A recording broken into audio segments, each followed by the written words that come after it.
Greetings and salutations, how's everybody doing? So this is gonna be me talking about Godzilla, King of the Monsters. Um, I'm not really gonna give the plot away because, I can. It's, if you really want me to, I'm just gonna go into details of things of what I thought about the film. Um, because if I talk about the plot, I'm gonna be here all day. um, Some of the things I actually liked about the film, well, I like the fact that they had the Godzilla theme at points. I like the references to the old films, like whether it was the reference to the Oxygen Destroyer, um, whether it's like say recalling King Ghidorah's original name, which was Monster Zero. Um, one thing that kind of I felt like wait confused me. I felt like okay was the fact that we had a human villain uh, who was going to basically kind of create the apocalypse. He wasn't really the one to do that. But he was just like saying like people are evil. They've caused the destruction of Earth and all that stuff. And yeah. Um. Ver wait. Let me see. Let me see what the cast was in this shit. Godzilla.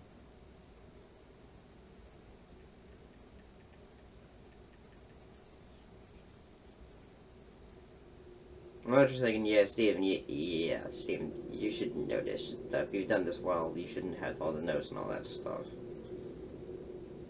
Yeah, I'm doing a new way of doing this filming stuff. Yeah. I like the fact this was directed by Michael Godfrey. He also directed what was it? Um, Krampus, and he also directed Trick or Treat. The cast include Kyle Chandler, Vera Farmiga, Millie Bobby Brown. Millie Bobby Brown is in Stranger Things. Bradley Whitford, Sally Hawkins, Charles Dance, Tunnel Middleditch, Iris Hens, O'Shea Jackson Jr., David Strathairn, Ken Watanabe, and Zhang Zi. Some things I also liked about one thing I also liked the film is that if you blink and you'll miss it. One of the characters is a callback to one of the scientists from Kong Skull Island. Um, yeah, but now he's an old man. Um, the character of let's see, um, let's see, uh, hmm. I think which character was it? Um, ah, Dr. Eileen Shin. Um, basically, her like one of her her great ancestor was in Kong Skull Island, or maybe I'm wrong. I mean, yeah, no, I don't know. I think there was. She did say at one point, they say in the film that she had ancestors that were in Monarch. I really like the creature designs for this film. I really did. I thought they were really awesome. Um, but I can understand like when some people said say there was too much monster action and not enough humor. Um,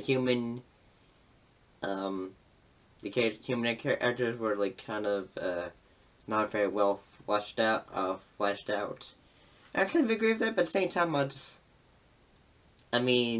you gotta pick your thing. I know you're thinking like, why can't we have both?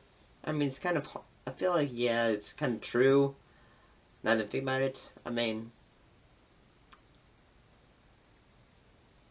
I don't really know, to be honest with you. I really don't know how you can have, like, say, have the characters that are very well written, and also have the monsters still be there and all that.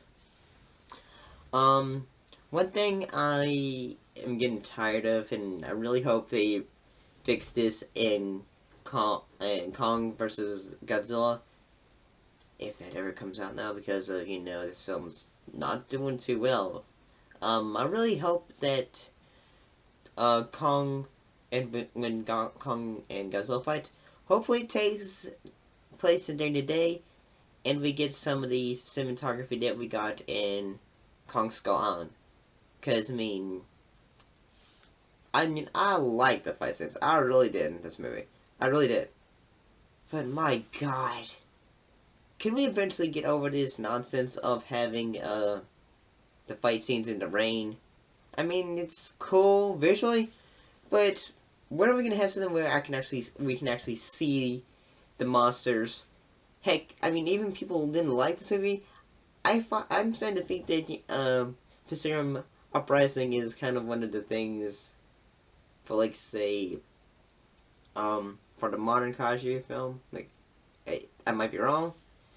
I mean, as like a more recent kaiju film that has, along with, like, say, Kong and Pacific Uprising, those films were able to have their monsters and their fights take place during the day. So yeah, I mean, it's like, why can't they do that? Is it just because they had robots and this had a lot more detailed creatures? I have no idea. Also, I mean, I did think it was sad when Dr. Surazawa's played by Ken Watanabe, when his character spoils when he kicks the bucket by helping uh, give Godzilla a super boost from from an atomic bomb. I mean, to be honest, I really like this, but at the same time, I don't. I mean, I can understand, like, some of the critics are saying, like, say, hey, things aren't very well written, all that stuff, and I can agree with that. When I watched that, I just was having fun watching that. I mean, I really wasn't paying attention, to be honest, with the flaws. And I guess that's one of my flaws is when I'm well, when I'm reviewing these things. I guess that's one of my flaws. I will sometimes turn my brain off and just enjoy what I'm watching. Whereas when I'm, like, watching something like, say, let me think, the Rocket Man, I mean, and then again, I had my brain turned on, guess because I wanted to make sure, like, say, is this accurate or something like that. But overall, I enjoyed Godzilla King of the Monster. I love the fight sequences. I like the monsters. I mean, I'm really excited for Kong versus Godzilla. If that does end up coming out, I'm praying it does. I really am. I don't know who to blame. I really don't. Thank you for watching, and I'll see you in the next video. Bye bye.